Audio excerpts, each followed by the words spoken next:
Um, Today we are going to look at the equations of uniformly accelerated motion but in rotation. You may recall, let me do this first. There's 4 equations, but let me remind you this one. These were the equations for linear motion. So that means that the ending velocity is the initial velocity plus acceleration times time. The second one is the velocity times time plus 1/2 of at squared. That's the distance one. Then we have the velocity, ending velocity squared is v sub 0 or v sub I squared plus 2ad dv in the distance. And then d is the distance, that is the product of the average velocity times time. Any other equations are derived from these ones, okay? But now we are going to concentrate on their rotation, because we want to talk about wheels, and in that we're going to see the failure of a motorcycle. And in here, what we're going to see is the ending angular velocity is the initial angular velocity plus the angular acceleration times time. This is like this equation. Theta is the displacement in rotation. Is angular velocity initial times time plus 1/2 of alpha. Alpha is the angular acceleration, t squared. That one is like this. The third equation is omega, or the angular velocity square final is the initial angular velocity square plus 2 alpha times theta. And then theta is the average angular velocity, which would be the final plus the initial divided by 2 times the time. So those are the 4 equations that we use for rotation. Let's talk a little bit about the tire kinematics.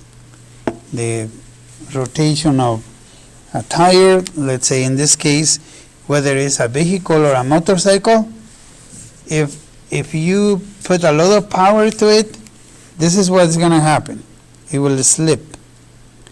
And when it slips, do you see the velocity of all points is the same but in different direction? So that's the velocity of the points around the wheel. But as the wheel grabs onto the ground and does not rotate about this point anymore, but about the contact point between the wheel and the ground, see how the velocities are now? Very different than here. And how do we figure this out? We will have to have a perpendicular from here to here, omega cross r. So r is this, omega is this. So omega into the board cross with the distance is going to give us this. I think we could try to draw a couple of them so that you can see it.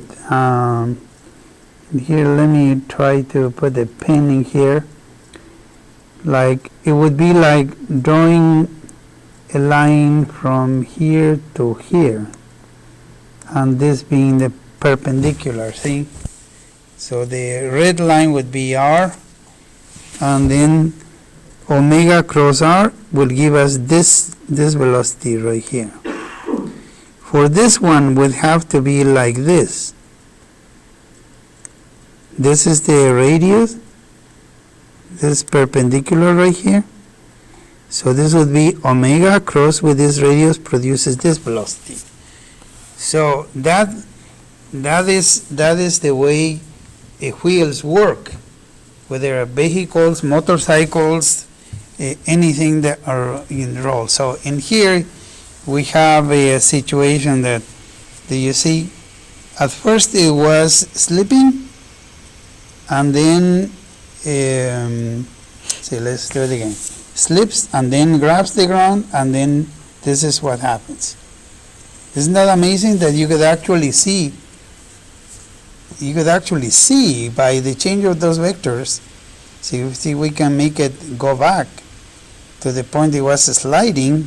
See right there, see how it slips? It slips, and then as it moves, it will grab onto the ground, and those velocities are going to change direction. See, this is slipping, beginning to grab, and finally rolls as normal. Okay, so that's the what we can see about the wheels in here. Okay, speaking of that, let's examine now the this one. If you track the acceleration here of this, you see that this is the acceleration of 2 points as the tire rotates, and they are towards the center because they are normal accelerations. So if you go over here, then we're going to see this, see how they change, and as the tire accelerates, those vectors are going to grow. See how they grow? And they are represented, both of them are represented up here. So they will keep growing and growing as time goes on. So in here we represent the, let's do it again, look at this. So first slip, now it's rolling normally. So you have this transient response in here when it's slipping, and then it gets normalized as it goes. Okay, so now let's take a look at this situation in here. And let's see if we can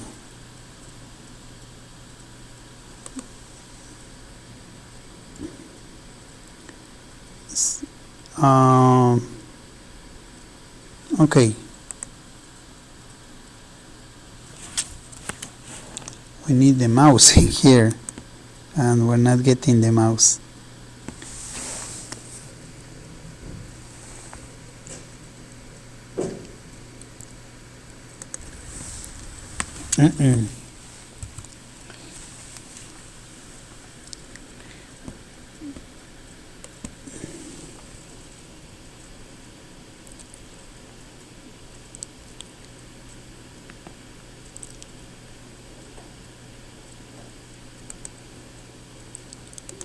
There we go. So it accelerates, and look what happens. So at first it looks terrible, but it could have been. So this guy is in there, gets up, and they are trying to instead of putting it up, they throw it back. But in here you have a failure of the bike. You see, this is why I wanted you to see. So there are forces in here. Then this guy is getting a cigar in there, a bit of a silly guy doing after he's he gets onto, and then of course he is. Okay, let me see the camera. So obviously the failure occurs as the motorcycle goes up in the air, and with that velocity and acceleration falls to the ground. I think in the video we could see it if we look in slow motion here. You see he is trying to hold on, and then there's a point where he can't. There he's let it go, and so the bike falls. He's following, and you can see the bike goes like that, then it goes up in the air again. There you go. And I believe when it falls is where the thing breaks, right there. So And you can see the parts flying in there. All right. So my point is, can we, using the simulation tool that we have right now, reproduce this? Can we do that? That's my next, my objective to show you this today. So let's go out of this, and I am going to go into the working model 2D software. Okay, we can do a simple model of the motorcycle in such a way that would give us an idea of what he did, and in fact will give us an idea exactly in the end, if we put all the specifications of the bike, what exactly caused the failure, because after all that's what we're after, right? So the first thing I'm going to do is I'll create the ground right here, yeah, and I am going to create the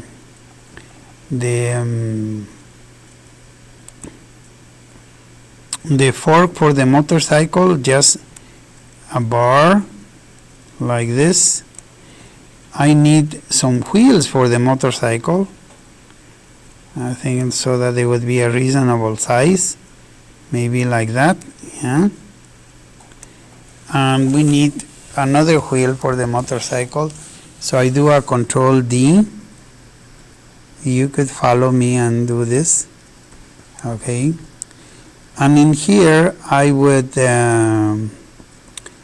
say that we need to give it an angle to this to be the fork. We're gonna do this what, 60 degrees was, or was 30? No, minus is right. I think, let's try this. Sorry. No, we need a little bit more incline. So this is, we're gonna do at 40, 45 maybe.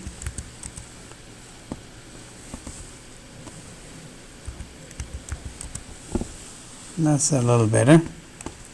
This is gonna be my fork in here. Of course, right now it is too big, so I'm gonna reduce this like that. And I am going to create a body for the motorcycle that is simple. You know, I'm gonna create a body that be like this, so that we can put the fork over there.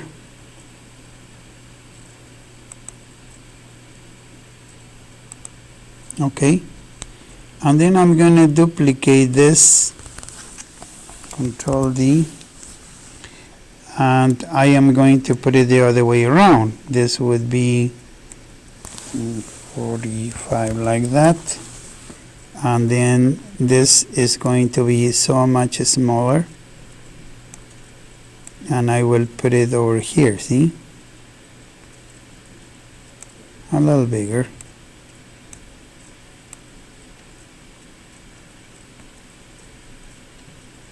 Yeah.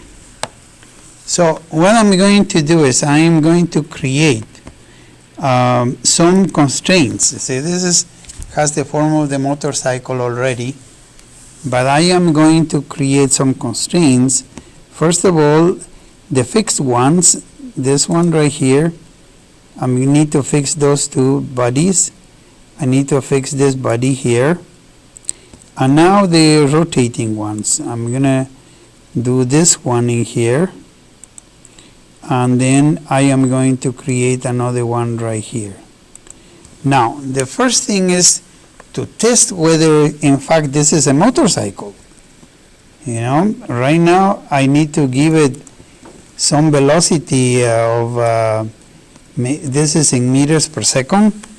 Let's say 2 meters per second is good, and right now you can see that we caused a little catastrophe because we didn't put the anchor on the ground. So if we do this, then we can see what the situation is.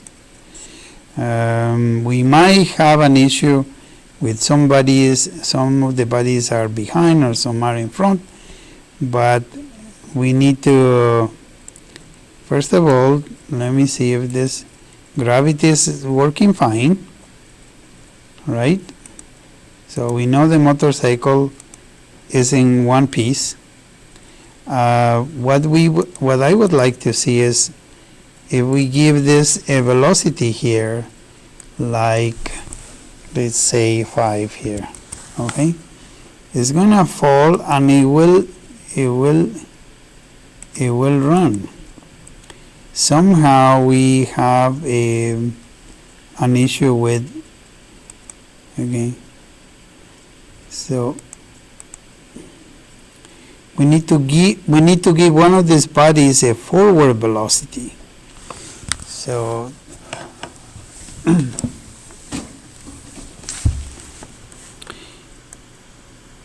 so all we need to do at this point is, we don't have anything that is holding in there. If we give a velocity to this body, this one, in the x direction, this thing should go to the right.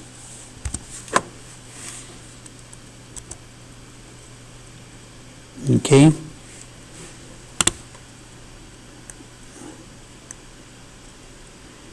Some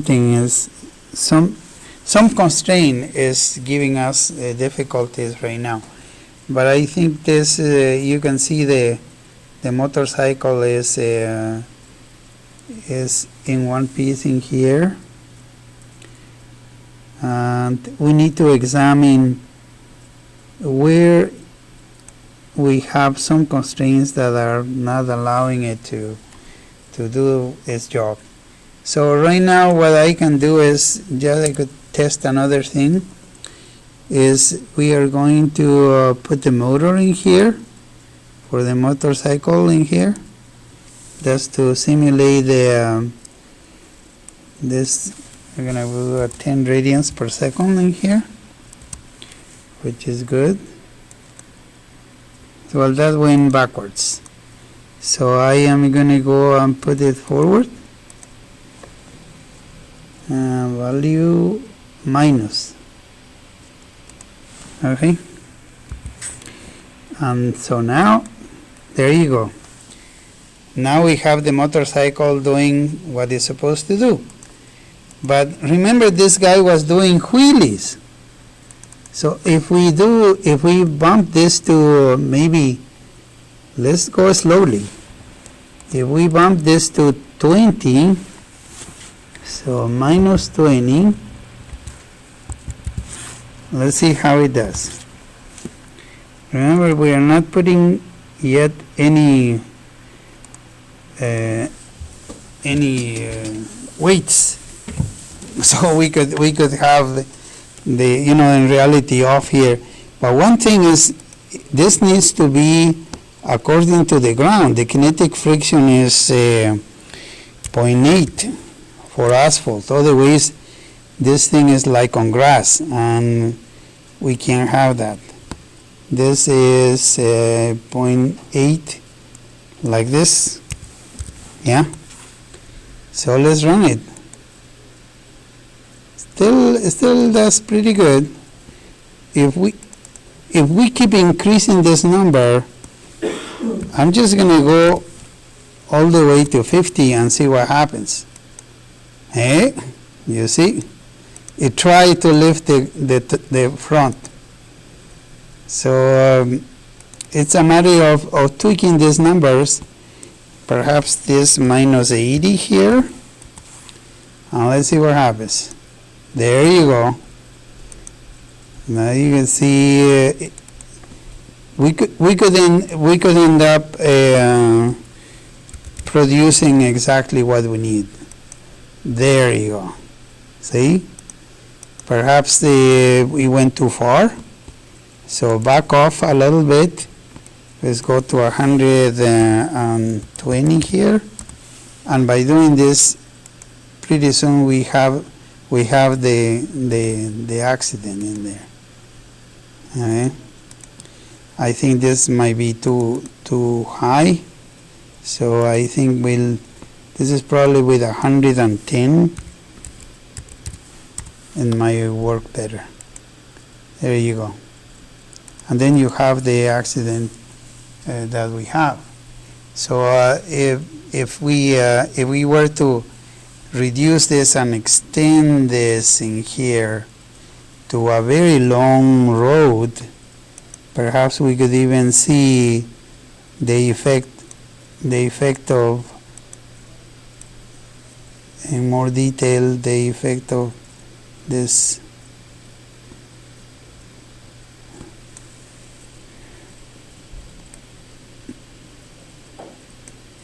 Okay, let's give it a try. Oh no, and now I have difficulty because the bodies are overlapping. There you go. So that one was not bad. Let's go back again to minus 130 maybe.